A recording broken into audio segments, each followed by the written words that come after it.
जय हिंद दोस्तों। आज का सेशन में आप लोग का स्वागत है। जैसे कि हम लोग ईस्ट कोस्ट रेलवे का JE departmental question paper solve कर रहे थे, जो कि 20 जनवरी 2024 को इसका एग्ज़ाम हुआ था। तो इसमें हम लोग लगभग 55 क्वेश्चन तक कर लिए थे। आज 56 नंबर क्वेश्चन से सॉल्व करने का कोशिश करेंगे। तो आप लोग भी रेडी हो जाइए, वीडियो को बढ़िया से देखिए, लास्ट तक देखें, तब जाकर आप लोग बढ़िया से जान पाएंगे। तो चलिए चलते हैं 56 नंबर क्वेश्चन में। तो यहीं पर आप लोग का 56 नंबर क्वेश्चन में देखिए, आप लोग को पूछ रहा है the target time of turning out of SPARME और ARME हैविंग डबल एग्जिट। यहीं पर आप लोग का पूछ रहा है कि आप लोग का टर्निंग आउट टाइम पूछ रहा है।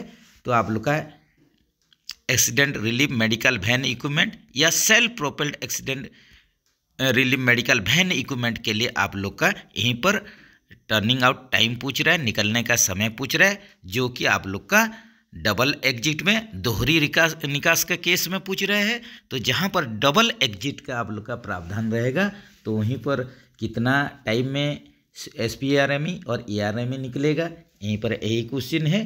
तो जहाँ पर डबल एग्जिट दोहरी निकास का सुविधा होगा, वहीं पर आप लोग का 15 मिनट में ये निकल जाना चाहिए, टर्न आउट हो जाना चाहिए। और जहाँ पर आप लोग का सिंगल एग्जिट का आप लोग का यहीं पर फैसिलिटी होगा, तो ये आप लोग का 20 मिनट में ये सिंगल एग्जिट में निकल जाना चाहिए, टर्न आउट हो जाना चाहिए। और 15 मिनट जो है आप लोग का दोहरी निकास डबल एग्जिट के लिए है।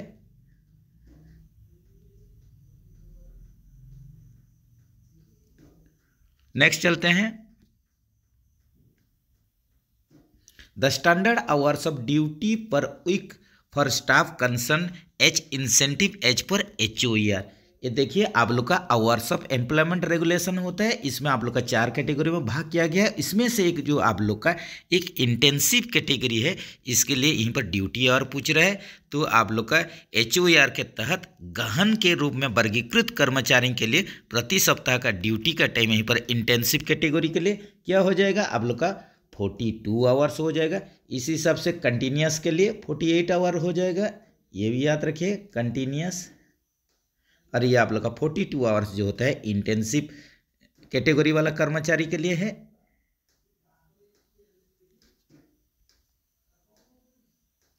Which of the following is used for making non stock indent. Non stock indent बनाने के लिए निम्नलिखित में से किसका उपयोग किया जाता है। तो आप लोग का नॉन स्टॉक आइटम के लिए ये याद रखिए S1302 फर्म का यूज किया जाता है। ये आप लोग का नॉन स्टॉक आइटम के लिए है। इसी हिसाब से आप लोग का स्टॉक आइटम के लिए आप लोग का जो फर्म यूज करेंगे, ये हो जाएगा S1313। ये आप लोग का स्टॉक आइटम के लिए जो इंडेंट बनेगा वो फर्म होता है S1313, और आप लोग का नॉन स्टॉक के लिए 1302।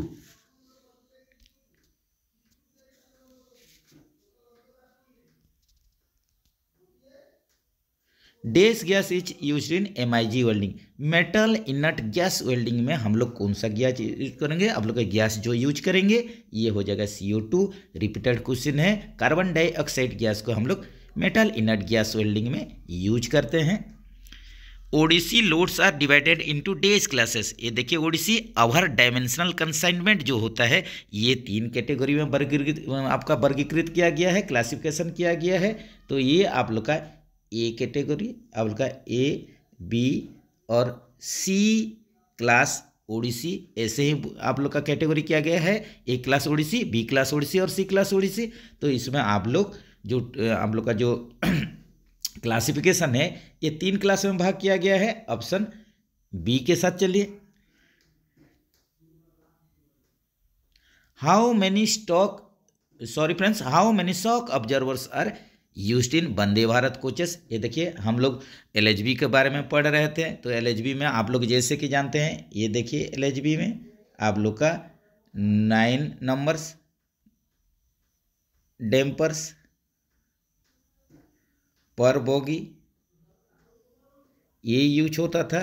और आप लोग का पर कोच 18 नंबर होता था। ये आप लोग शॉक एब्जॉर्बर या डैम्पर के बारे में LHB में जानते थे। तो इसमें एक संख्या और बढ़ जाता है, जैसे कि आप लोग का यहीं पर क्वेश्चन है कि आप लोग का वंदे भारत कोचेस में एक कोच में टोटल शक ऑब्जर्वर कितना यूज होता है, जो कि 20 के संख्या में होता है। तो इसमें आप लोग का बोगी में पर बोगी आप लोग का 10 संख्या हो जाएगा, और आप लोग का पर कोच एक कोच में आप लोग का 20 के संख्या में होगा। जैसे कि यहीं पर लगभग सभी प्रकार का डैम्पर सेम है, लेकिन लेटरल डैम्पर की संख्या यहाँ पर बोगी 2 हो जाता है, एक एक्स्ट्रा हो जाता है। तो इसमें आप लोग का जैसे कि वंदे भारत ट्रेन के लिए आप लोग का प्राइमरी वर्टिकल डैम्पर ये 4 के संख्या में ये पर बोगी है। सेकेंडरी वर्टिकल डैम्पर ये आप लोग का 2 के संख्या में है। इसके बाद यह डैम्पर ये आप लोग का 2 के संख्या में है दोनों साइड में। इस हिसाब से लेटरल जो डैम्पर एक रहता था ये आप लोग का एक बोगी में दोनों बाजू में नीचे में आप लोग का 2 के संख्या में है। तो यही हिसाब से आप लोग का पर बोगी का ये आप लोग का 10 नंबर हो जाएगा, 10 नंबर हो जाएगा एक बोगी में। उसी हिसाब से आप लोग का 2 बोगी या एक कोच में 20 की संख्या में यहीं पर डैम्पर्स या शॉक ऑब्जर्वर वंदे भारत में यूज होंगे। Maximum permissible buffer drop under gross load and worn condition, सकल भार और घिसी हुई स्थिति के तहत अधिकतम अनुमेय बफर ड्रॉप। ये देखिए मैक्सिमम परमिसिबल बफर ड्रॉप पूछ रहा है 75 mm। ऑप्शन सी के साथ चलिए। What is the name of the shock observer connected between boggy frame and coach body. जैसे कि आप लोग का बॉगी फ्रेम आप लोग का और कोच बॉडी के बीच में जो आप लोग का डैम्पर फिट होता है, शॉक ऑब्जर्वर फिट होता है, ये ईयर डैम्पर कहलाता है। याद रखिए बॉगी एंड कार बॉडी के बीच में जैसे कि क्वेश्चन आता है ईयर डैम्पर, यही सेम आप लोग का यहीं पर मीनिंग है। आप लोग का जो शॉक ऑब्जर्वर बॉगी फ्रेम और कोच बॉडी के बीच में लगा हुआ रहता है ये होता है yaw damper. This transmits both tractive and braking forces between the body and the bogie in LHB coach. LHB coach में बॉडी और बॉगी के बीच में कर्षण और ब्रेकिंग बल दोनों को संचारित करता है। यहीं पर देखिए क्या क्वेश्चन है, ये एलएचबी कोच के लिए है।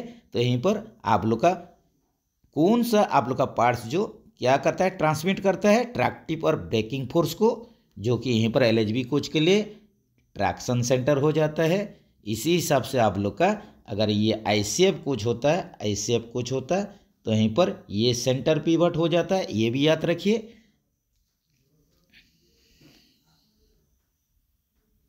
Side wall of the LHB coaches are manufactured from. जैसे कि आप लोग का साइड वॉल हो गया और एंड वॉल हो गया, ये दोनों आप लोग का फेरिटिक स्टील या आप लोग का SS409M भी बोला जाता है। यही मटेरियल से आप लोग का तैयार हुआ है साइड वॉल और एंड वॉल, साइड वॉल और and wall of LHB coach manufactured from किस मटेरियल से तैयार होता है, ferritic steel SS409M। Option C के साथ चलिए।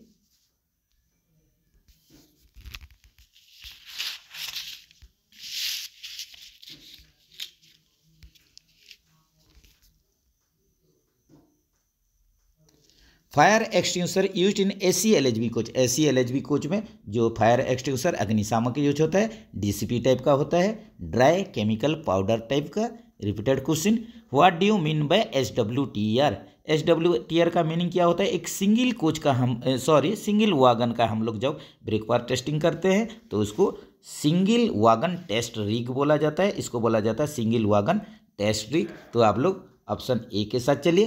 तो ये जो आप लोग का SWTR किस कंडीशन में किया जाता है, आप लोग जो SWTR करते हैं जब भी कोई आप लोग का वागन ये क्या होता है सीख हो जाता है तो हम लोग फीड देते हैं, आप लोग का SWR करते हैं, उसके बाद फीड दिया जाता है। उसी हिसाब से आप लोग का ये आरोज के दौरान होता है SWTR और आप लोग का पीओज के दौरान होता है ये आप लोग का वागन का केस में। इसी हिसाब से आप लोग का सिंगल कार टेस्ट रिग जो होता है SCTR single car test rig ये होता है आप लोग का कोच के लिए होता है। ये भी आप लोग का वही आप लोग का जब कोई कोच सीख हो जाता है यही कंडीशन में फीड देने के लिए आप लोग को SCTR भी करना पड़ेगा। उसके बाद SCTR सिक कोचेस के लिए होगा। उसके बाद ये किसके दौरान होगा, ये आप लोग का IOH के दौरान होता है और आप लोग का POH के दौरान आप लोग का SCTR किया जाता है। इसको भी आप लोग याद रखिए। Wear limit of distance between notch of knuckle and guard arm.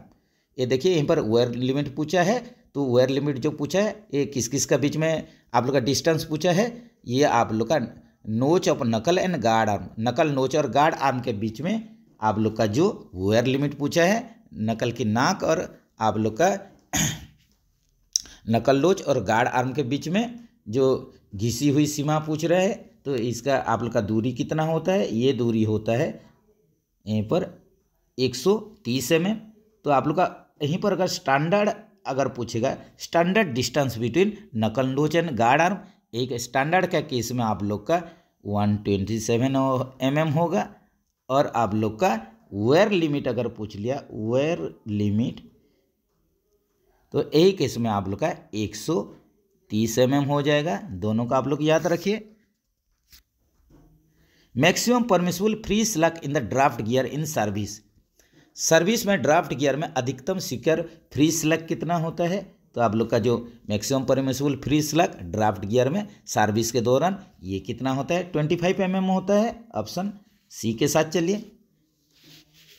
The wheel gauge measures, wheel gauge क्या मेजर करता है, यहीं पर क्वेश्चन है। The distance between flanges of two wheels on the same axle, एक एक्सेल में दो चक्के हैं, उसका फ्लैंज का बीच में जो डिस्टेंस है उसी को ही हम लोग व्हील गेज बोलते हैं। ऑप्शन ए के साथ चलिए। तो ये आप लोग का गुड्स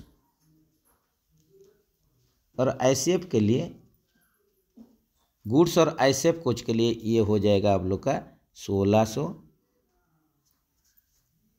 + 2 - 1 mm। ये होता है आप लोग का गुड्स और ICF कोच के लिए। LHB कोच के लिए ये 1600 ± 1 mm हो जाएगा। ये आप लोग का LHB कोच के लिए। Dart collector should be cleaning, dart collector को कब साफ किया जाता है, तो आप लोग का क्लीनिंग करेंगे डार्ट कलेक्टर। ये आप लोग का वागन के केस में at the time of arose पूछ रहा है, तो आप लोग आरोज के टाइम में इसको क्लीन कीजिए। उसी हिसाब से आप लोग का कोचिंग का केस में, कोच का केस में आप लोग का ICF कोच के लिए A शेड्यूल में आप लोग को क्लीन करना है, B शेड्यूल में आप लोग को क्लीन करना है, उसके बाद IOH में भी क्लीन करना है। ये भी याद रखिए। जो आप लोग का डार्ट कलेक्टर होता है कोचिंग का केस में A शेड्यूल, B शेड्यूल और IOH में क्लीन करना है। और आप लोग का POH के दौरान बोथ आप लोग का वागन और कोच में ये टोटली न्यू चेंज किया जाता है, न्यू चेंज किया जाता है। आप लोग का कंडीशन देके इसको टोटली ओवरऑलिंग कर दिया जाता है या नया चेंज कर दिया जाता है। The type of coupler used in Vande Bharat, Vande Bharat में जो कपलर यूज होता है ये सेमी परमानेंट कपलर होता है, जो कि अभी डेलनर मैक या डेलनर कंपनी का सेमी परमानेंट कपलर यूज हो रहा है वंदे भारत ट्रेन में।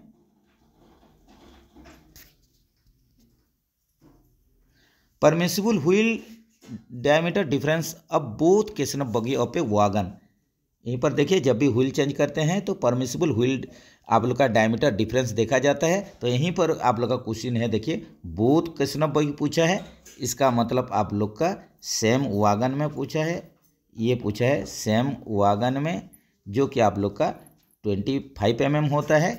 तो इसका भी डाटा थोड़ा देख सकते हैं। तो आप वागन का केस में जब भी व्हील चेंज करेंगे तो इसका परमिसिबल जो आप लोग का डायमीटर डिफरेंस देखेंगे, तो यहीं पर आप लोग का सेम एक्सेल में, सेम बोगी में या ट्रॉली में और आप लोग का सेम वागन में, तो सेम एक्सेल में आप लोग का कोचिंग हो वागन हो 0.5 mm, ये डिफरेंस चलेगा। उसी हिसाब से आप लोग का सेम बोगी के लिए 13 mm और सेम वागन के लिए या बोथ आप लोग का बोगी के लिए ये कितना हो जाएगा 25 mm। इसको याद रखिए। IRCA part 3 deals with Indian railway conference association. IRCA के इन पर फुल फॉर्म हो जाएगा इंडियन रेलवे कॉन्फ्रेंस एसोसिएशन। तो इसका पार्ट 3 किसके साथ डीलिंग करता है, डील्स करता है। ये जो पार्ट 3 होता है ये वागन स्टॉक के साथ ये रिलेटेड है। उसी हिसाब से आप लोग का जो IRCA पार्ट 4 है, IRCA पार्ट 4 ये कोचिंग स्टॉक के साथ रिलेटेड है, कोचिंग स्टॉक के साथ रिलेटेड है। The employment of railway servant is classified as days if in shift of 12 hours the period of inaction aggregate to 6 hours or more. The employment of railway servant is classified days if in shift of 12 hours the period of inaction aggregate to 6 hours or more. एक railway कर्मचारी के रोजगार को days के रूप में वर्गीकृत किया जाता है यदि 12 घंटे की शिफ्ट में निष्क्रियता की अवधि कुल मिलाकर 6 घंटा या उससे अधिक हो जाती है। तो यही कैटेगरी को हम लोग बोलते हैं एसेंशियली इंटरमिटेंट बोल के बोला जाता है, अनिवार्य रूप से रुक रुक कर, एसेंशियली इंटरमिटेंट। ऑप्शन बी के साथ चलिए।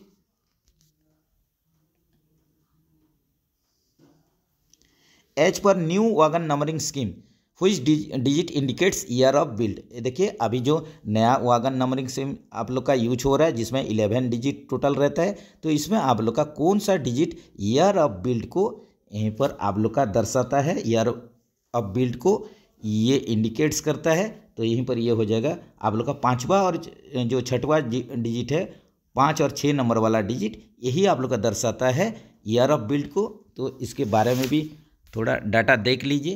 तो ये आप लोग का new wagon numbering scheme,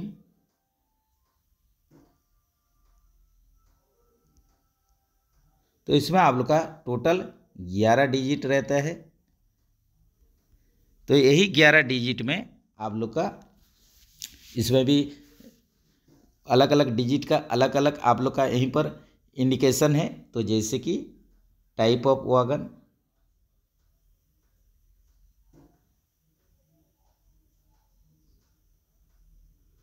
owning railway,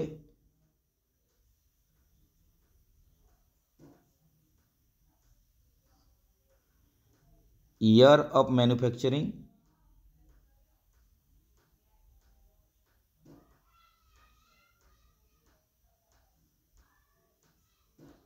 wagon serial number, wagon serial number और आप लोग का चेक डिजिट। तो जैसे कि आप लोग का पहला और दूसरा जो आप लोग का नंबर रहेगा, फर्स्ट एंड सेकंड, ये आप लोग का टाइप ऑफ वागन को दर्शाता है। तीसरा और चौथा ये आप लोग का ओनिंग रेलवे का दर्शाएगा। और आप लोग का ईयर ऑफ मैन्युफैक्चरिंग और ईयर ऑफ बिल्ड ये दर्शाएगा आप लोग का 5 और 6 नंबर वाला डिजिट। उसी हिसाब से वागन सीरियल नंबर जो है 7, 8, 9, 10th, ये 7, 8, 9 और 10 नंबर वाला डिजिट ये वागन सीरियल नंबर को दर्शाएगा। और आप लोग का चेक डिजिट जो है लास्ट डिजिट 11वां वाला जो डिजिट रहेगा ये चेक डिजिट होगा। तो इसी अनुसार आप लोग का जो 5वां और 6वां वाला डिजिट होगा 5, 10, 6 नंबर डिजिट, ये आप लोग का ईयर ऑफ बिल्ड को दर्शाता है। ऑप्शन सी के साथ चलिए। नेक्स्ट चलते हैं। PSC is to be issued for item required to be purchase from. खरीदी जाने वाली आवश्यक वस्तु के लिए PSC दी जानी है, यहीं पर पूछ रहा है। PSC is to be issued for the item required to be purchase from. आप लोग जानते हैं PSC का, देखिए बार बार रिपीट हो रहा है, PSC जो होता है इसका पूर्ण रूप होता है प्रोप्राइटरी आर्टिकल सर्टिफिकेट। ये होता है प्रोप्राइटरी आर्टिकल सर्टिफिकेट। तो आप लोग का जो पीएससी आइटम जो होता है ये सिंगल आप लोग का टेंडर से खरीदा जाता है, सिंगल टेंडर से खरीदा जाता है। और आप लोग का जो पीएससी जो सर्टिफिकेट है ये प्रोप्राइटरी आर्टिकल सर्टिफिकेट, ये आप लोग का यूजर जो डिपार्टमेंट रहेगा ये इशू करेगा, यूजर डिपार्टमेंट इसको इशू किया जाता है। और आप लोग इस सिंगल जो टेंडर के माध्यम से खरीदा जाता है वो भी ओरिजिनल इक्विपमेंट जो मैन्युफैक्चरर रहता है, ओईएम जो रहता है, उसके माध्यम से उसके द्वारा ही ये खरीदा जाता है। तो आप लोग का यहीं पर सही आंसर हो जाएगा। जो आप लोग का प्रोप्राइटरी आर्टिकल सर्टिफिकेट जो इशू होता है तो ये आप लोग का जो आप लोग का आइटम खरीदा जाएगा जो सिंगल टेंडर के माध्यम से, वो भी ओरिजिनल इक्विपमेंट मैन्युफैक्चरर से। तो यहीं पर आप लोग का ऑप्शन ए के साथ चलिए। Standard for number days is use to issuance of major penalty chargesheet on disciplinary proceeding. मानक फॉर्म नंबर डेज अनुशासनात्मक कार्यवाही पर लघु दंड आरोप पत्र जारी करने के लिए उपयोग किया जाता है। ये देखिए आप लोग का यहीं पर पूछ रहा है कि माइनर पेनल्टी, छोटी शास्ति, लघु दंड। तो यहीं पर आप लोग का जो फॉर्म यूज होगा SF11 ये यूज होता है आप लोग का माइनर पेनल्टी के लिए। ये आप लोग का माइनर पेनल्टी, छोटी शास्ति, लघु दंड। इस हिसाब से SF5 जो होगा ये मेजर बड़ी शास्ति, मेजर पेनल्टी के लिए। SF7 जो यूज होता है आप लोग का ये appointment of inquiry officer, inquiry officer नियुक्ति के लिए।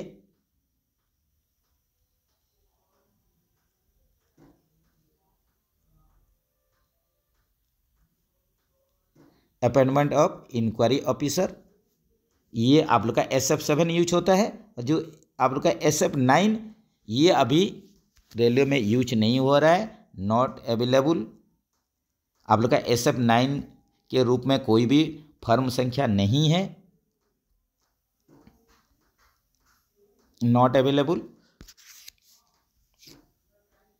नेक्स्ट चलते हैं। Notice imposing penalty should be signed by. जुर्माना लगाने की सूचना पर हस्ताक्षर किसका होना चाहिए? तो आप लोग का जो साइन होगा, जो पेनल्टी आप लोग का जो चार्जशीट इशू होगा उसमें साइन कौन करेंगे? इसमें जो हस्ताक्षर करेंगे ये करेंगे आप लोग का डिसिप्लिनरी अथॉरिटी करेंगे। तो ऑप्शन आप लोग ये देखिए सी के साथ चलिए। जो डिसिप्लिनरी अथॉरिटी रहेंगे, DA रहेंगे, यही आप लोग का जो पेनल्टी है इसमें ही ये साइन करेंगे। Procurement of CNC pit wheel lathe can be processed अंदर। CNC पीट व्हील लेथ को खरीदी की प्रक्रिया निम्नलिखित किसके तहत की जाती है? तो यहीं पर आप लोग का जो प्लान हेड इसके साथ कौन सा संपर्क है जिसके माध्यम से आप लोग प्रोक्योरमेंट करेंगे, खरीदेंगे CNC पीट व्हील लेथ को खरीदने के लिए? आप लोग का यहीं पर जो प्लान हेड इसके साथ रिलेटेड होगा ये कितना होगा? ये हो जाएगा आप लोग का PH41 जो कि MNP आइटम के लिए होता है, मशीनरी और प्लांट के आप लोग का परचेज के लिए ये आप लोग का PH41 रिलेटेड है। तो आप लोग का प्लान हेड 41 मशीनरी और प्लांट्स के लिए है, जिसमें कि आप लोग का CNC पीट लेथ आएगा। कंप्यूटर न्यूमेरिकल कंट्रोल ये CNC पीट लेथ इसमें आएगा, पीट व्हील लेथ आएगा MNP के अंतर्गत। तो इसको खरीदने के लिए प्लान हेड 41 के साथ आप लोग को जाना पड़ेगा। तो यहीं पर आप लोग का सही ऑप्शन PH41 है। तो जैसे कि यहीं पर आप लोग देख सकते हैं कि आप लोग का PH21 जो है, PH21 ये किसके साथ रिलेटेड है? ये rolling stock program, RSP program, rolling stock program के लिए PH21 प्लान हेड 21। इसी हिसाब से PH31 ये आप लोग का ट्रैक रिन्यूअल के लिए है।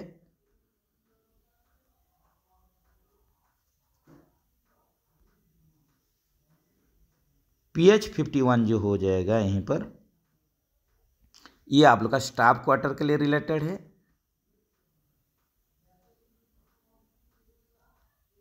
ये भी आप लोग याद रखिए। Who is the present MTRS in railway board? ये देखिए यहीं पर MTRS, तो MTRS का आप लोग को फुल फॉर्म जानना पड़ेगा।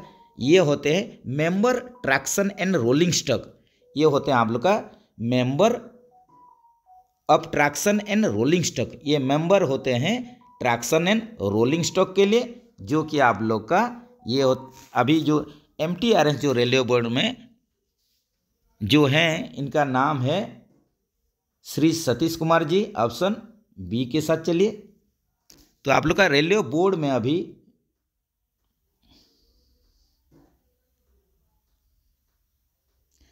रेलवे बोर्ड मेंबर के बारे में आप लोग को जानना बहुत ही ज़रूरी है, जो कि आप लोग का टोटल 5 के संख्या में होते हैं। तो इसको आप लोग का जो नेतृत्व देते हैं ये CEO होते हैं, ये होते हैं CEO चीफ एग्जीक्यूटिव ऑफिसर या CRB चेयरमैन रेलवे बोर्ड, जो कि श्रीमती जया वर्मा सिन्हा जी हैं।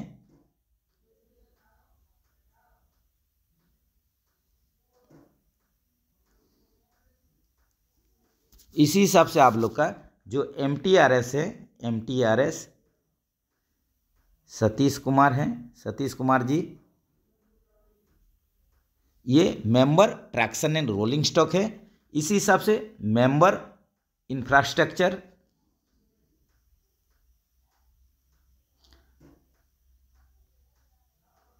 मेंबर इंफ्रा, ये आप लोग का इंफ्रास्ट्रक्चर के लिए Brijmohan Agarwal,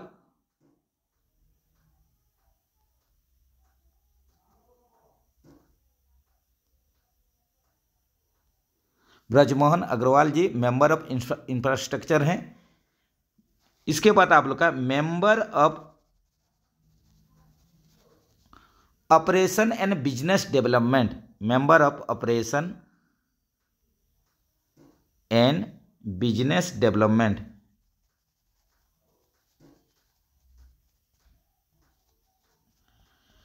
member of operation and business development, ये हैं सीमा कुमार।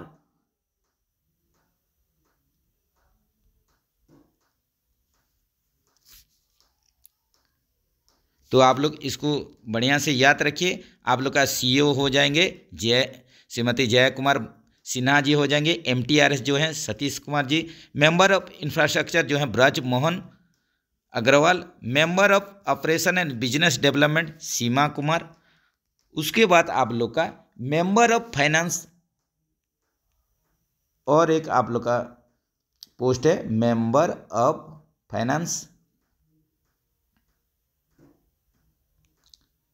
जो कि रूपा श्रीनिवासन है।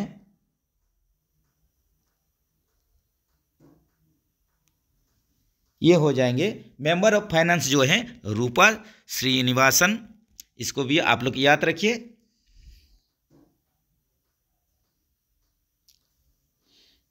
नेक्स्ट चलते हैं, कुछ मैथ का क्वेश्चन है, आप लोग इसको सॉल्व कीजिए। जैसे कि 82, 83, 84, इसको आप लोग सॉल्व कीजिए। धीरे धीरे स्क्रॉल करवा दे रहे हैं, इसको बढ़िया से देखिए। आप लोग मैथ अपने तरीके से बढ़िया से इसको सॉल्व कीजिए।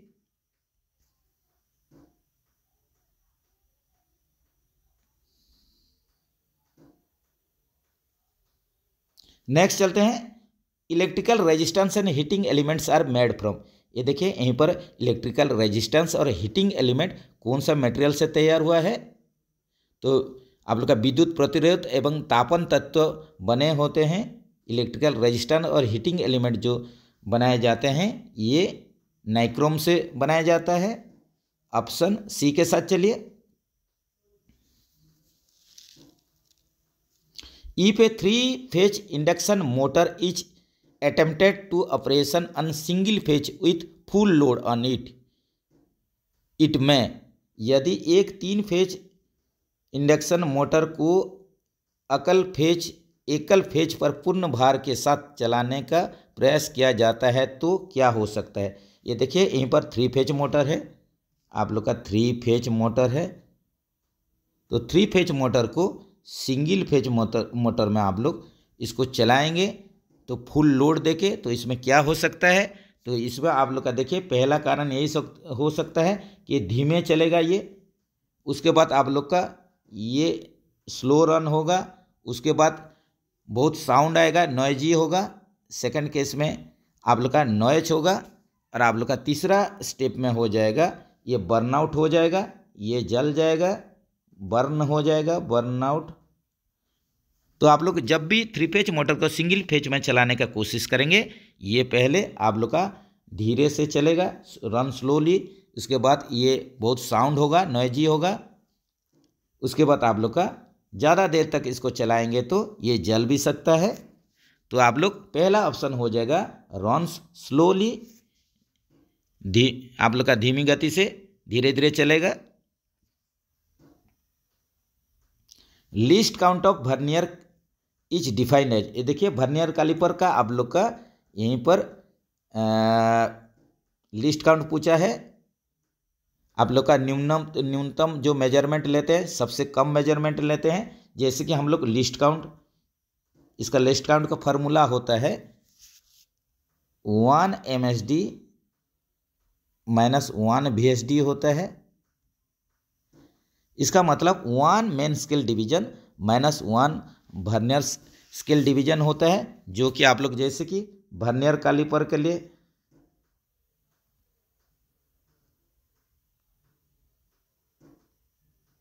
ये भी क्वेश्चन आ रहा है वर्नियर कैलिपर का आप लोग का लिस्ट काउंट। तो आप लोग का वर्नियर कैलिपर में वर्नियर कैलिपर का आप लोग का LC पूछता है, लिस्ट काउंट आता है, जो कि आप लोग का मैट्रिक सिस्टम में या मैट्रिक स्केल में 0.02 mm होता है। और आप लोग का इंच सिस्टम में या ब्रिटिश सिस्टम में 0.001 इंच, यही आप लोग का वर्नियर कैलिपर का लिस्ट काउंट होता है। इसी हिसाब से आप लोग माइक्रोमीटर, इसका आप लोग का बोथ आप लोग का मैट्रिक सिस्टम और इंच सिस्टम में mm और इंच में आप लोग का कितना होगा, ये आप लोग के लिए क्वेश्चन है। आप लोग कमेंट्स में इसका आंसर बताइए। माइक्रोमीटर का लिस्ट काउंट बोथ mm में कितना होगा, इंच में कितना होगा। Decibel is the unit of, decibel किसका यूनिट है, साउंड का यूनिट है। तो decibel is the unit of sound intensity, ध्वनि का तीव्रता जो होता है इसका यूनिट है, डेसिबल है। An instrument use to convert DC to AC, आप लोग जैसे कि घर में यूज करते हैं, इन्वर्टर यूज करते हैं, तो ये क्या करता है, आप लोग का DC को AC में कन्वर्ट कर देता है। तो यहीं पर आप लोग का सही ऑप्शन होगा इन्वर्टर हो जाएगा। DC को AC करने के लिए आप लोग का इन्वर्टर यूज होता है। तो ऑप्शन आप लोग B के साथ चलिए, इन्वर्टर हो जाएगा। तो यहीं पर आप लोग का AC टू DC अगर कन्वर्ट करेंगे, जो आप लोग का इंस्ट्रूमेंट या मशीन इसको कन्वर्ट करता है AC टू DC, जो कि रेक्टिफायर होता है, ये याद रखिए। रेक्टिफायर आप लोग का AC से DC को कन्वर्ट करता है, और DC से आप लोग को AC में कन्वर्ट करने के लिए ये यूज होता है इन्वर्टर, इसको भी याद रखिए।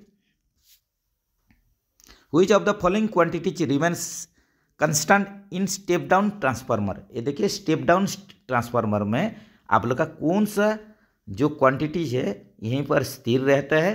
तो यहीं पर सही ऑप्शन आप लोग का पावर हो जाएगा। जो पावर है ये आप लोग कांस्टेंट रहेगा या आप लोग का स्थिर रहेगा। तो यहीं पर आप लोग का स्टेप डाउन ट्रांसफार्मर में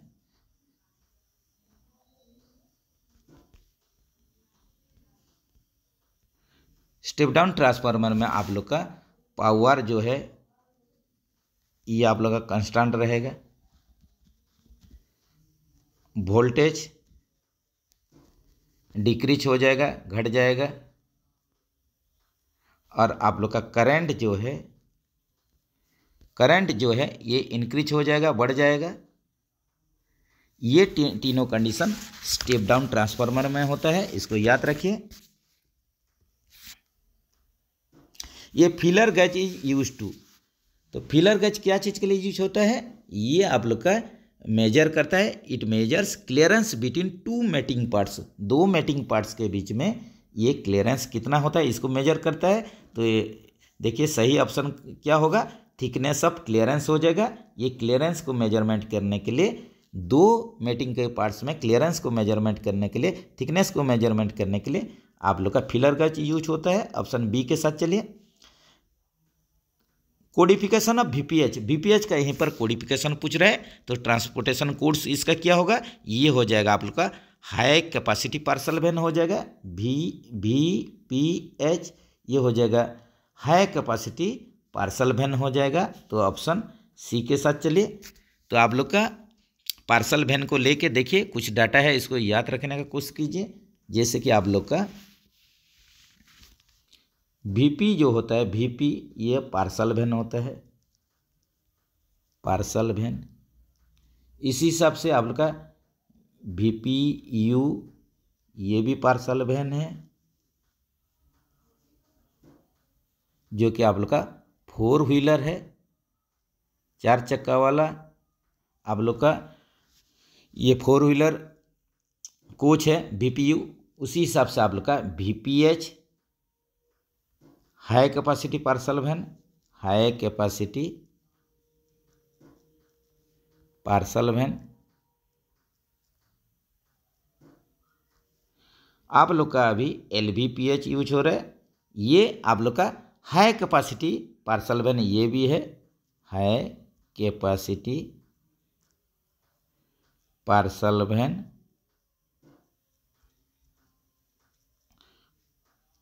with LHB coach, with LHB design या एलएचबी कोच के लिए।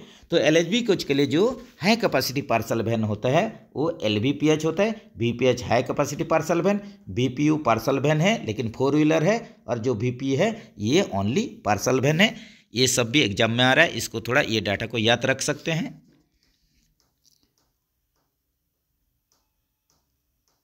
What is the full form of CRS in context to accident inquiry? दुर्घटना के जांच के संदर्भ में सीआरएस का पूर्ण रूप क्या होता है?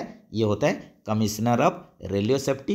तो ऑप्शन बी के साथ चलिए। जो आप लोग का ये सीआरएस जो होते हैं, जब भी कोई कोचिंग एक्सीडेंट होता है जिसमें कि आप लोग का ह्यूमन लाइफ लॉस होता है, आदमी मर जाते हैं, कैजुअलिटी हो जाता है, यही कंडीशन में ये जो एक्सीडेंट जो है इसका इंक्वायरी जो होता है, जांच इसको करते हैं सीआरएस करते हैं, कमीशन ऑफ रेलवे सेफ्टी। तो ये किसका अंडर में काम करते हैं? ये काम करते हैं मिनिस्ट्री ऑफ सिविल एविएशन।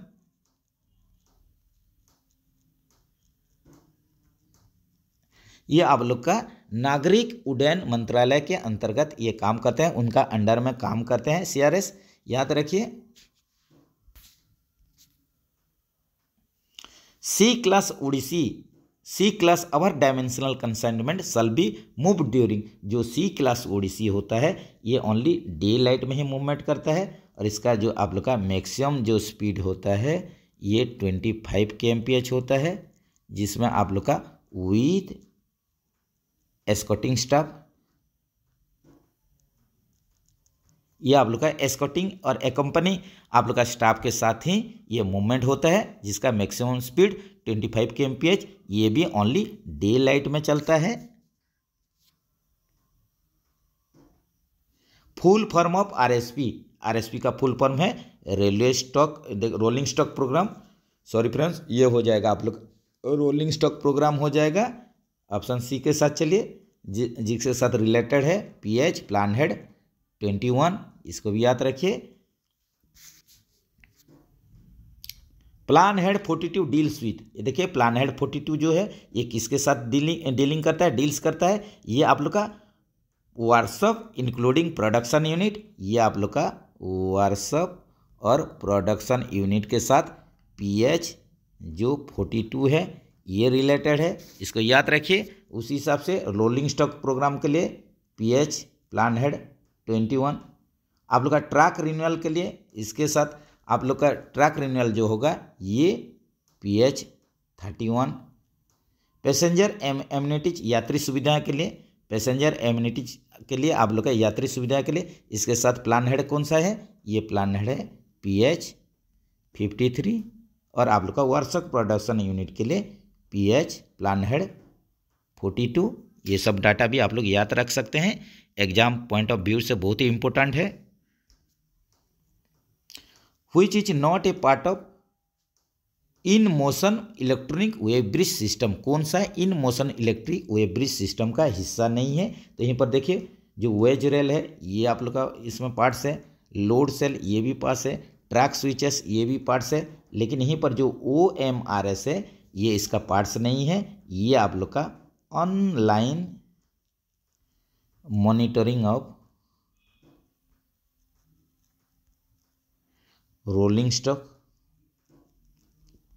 ये आप लोग का अलग ही चीज़ है। जैसे कि स्मार्ट यार्ड प्रोजेक्ट के साथ आप लोग का देखिए एयर रूट में आप लोग का OMRS सब इंस्टॉल किया गया है, जिसके चलते हम लोग जो फिजिकली जो रोलिंग देखते हैं, रोलिंग का बहुत सारा काम OMRS के माध्यम से हो जा रहा है। जैसे कि व्हील का इम्पैक्ट हो गया, आप लोग का बियरिंग में कुछ फॉल्ट है, आप लोग का व्हील में कुछ प्रॉब्लम है, तो यही सब आप लोग का जो काम को रोलिंग में जो देखते हैं यही सब काम ये आइडेंटिफाई करके हम लोग का सेंट्रल कंट्रोल स्टेशन में ये डाटा भेजता है, ये भी याद रखिए। तो OMRS जो है ये आप लोग का electronics in motion wave bridge के साथ रिलेटेड नहीं है।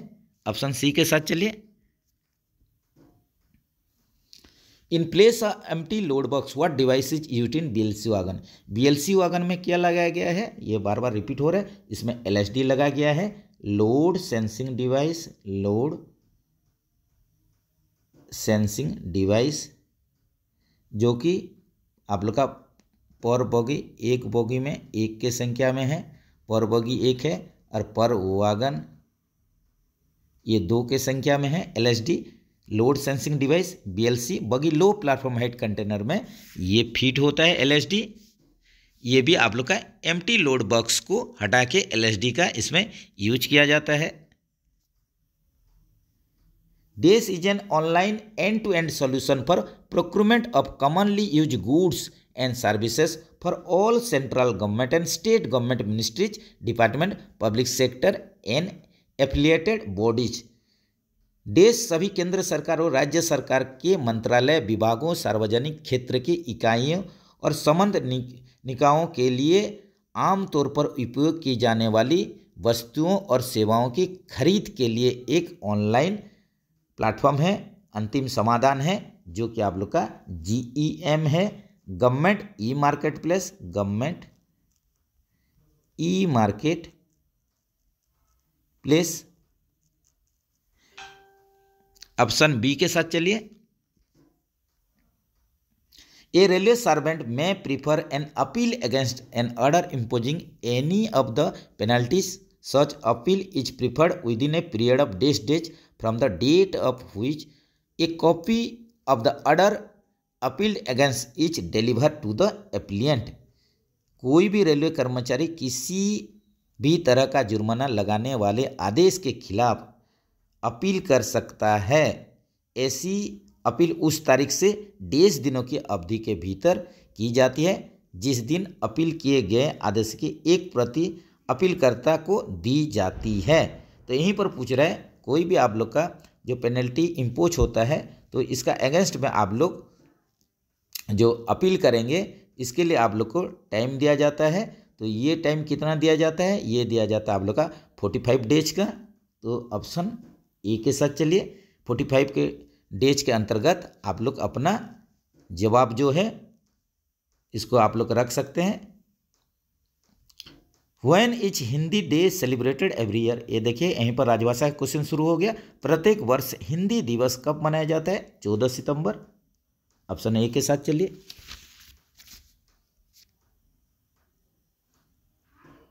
Which is the elementary Hindi course prescribed for central government employee, केंद्र सरकार कर्मचारी के लिए निर्धारित प्रारंभिक पाठ्यक्रम कौन सा है? यहीं पर देखिए एलिमेंट्री कोर्स पूछ रहे हैं जो कि आप लोग का प्रबोध है। ये है आप लोग का प्रारंभिक कोर्स है प्रबोध, एलिमेंट्री कोर्स है elementary,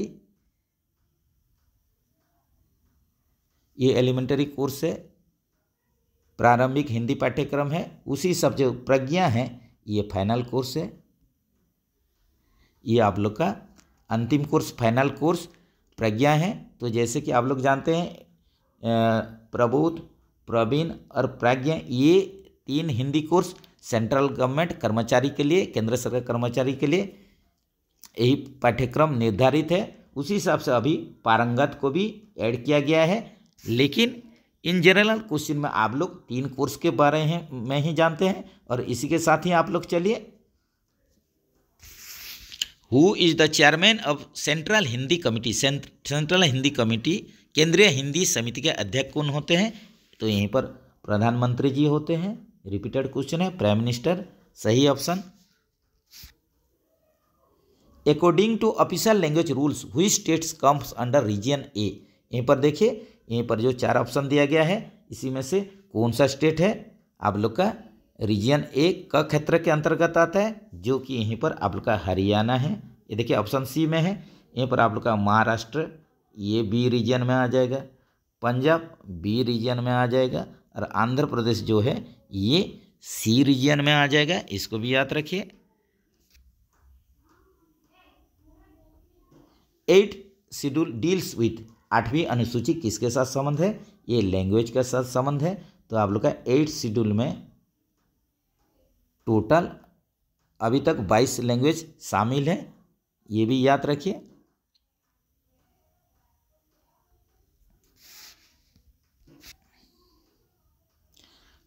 what is the official language of union of India? Bharat संघ की राजभाषा क्या है? भारत संघ की राजभाषा हिंदी इन देवनागरी स्क्रिप्ट, देवनागरी लिपि में हिंदी जो है ये आप लोग का भारत संघ की राजभाषा है। ऑप्शन ए के साथ चलिए। Under which article of the constitution Hindi has been given status as an official language?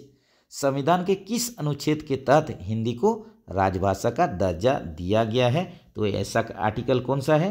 ये आर्टिकल 343 का 1 है, अनुच्छेद 343 1 है, जिसके साथ आप लोग को जो आप लोग का संविधान जो है हिंदी को राजभाषा के रूप में ये स्टेटस दिया है, दर्जा दिया है। आर्टिकल 343 का 1, ऑप्शन सी के साथ चलिए।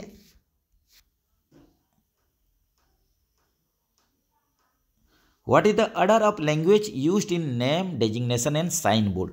नाम, पदनाम और साइन बोर्ड में प्रयुक्त भाषाएं किस क्रम में होना चाहिए? इसका ऑर्डर क्या होना चाहिए? जब भी आप लोग जो नाम लिखते हैं, डेजिग्नेशन लिखते हैं, साइन बोर्ड लिखते हैं, इसमें आप लोग का जो क्रम रहेगा, पहले आप लोग का क्या होगा? रीजनल लैंग्वेज, क्षेत्रीय भाषा होगा, उसके बाद हिंदी होगा, इसके बाद अंग्रेजी होगा। तो ऑप्शन बी के साथ चलिए। The official language act 1963 section 3 with effects from, राजभाषा अधिनियम 1963 का धारा 3 किसके प्रभाव से? ये देखिए, तो यहीं पर आप लोग का जो ऑफिशियल लैंग्वेज एक्ट 1963 का सेक्शन 3 कब से ये आप लोग का प्रभाव में आया है? तो ये आप लोग का हो जाएगा इसका सही आंसर। देखिए 26 जनवरी 1965 हो जाएगा, ऑप्शन ए के साथ ये देखिए 26 जनवरी 1965, ऑप्शन बी के साथ चलिए। According to official language rules under which region Andhra Pradesh come, राजभाषा नियम के अनुसार आंध्र प्रदेश किस क्षेत्र में आता है? तो आंध्र प्रदेश रीजन सी में आता है, आप लोग का गौ क्षेत्र में आता है। तो चलिए फ्रेंड्स, यहीं पर ईस्ट कोस्ट रेलवे का जेईई डिपार्टमेंटल क्वेश्चन पेपर जो सॉल्व कर रहे थे यहीं पर आप लोग का समाप्त हो रहा है, ख़त्म हो रहा है, जो कि 20 जनवरी 2024 को कंडक्ट हुआ था।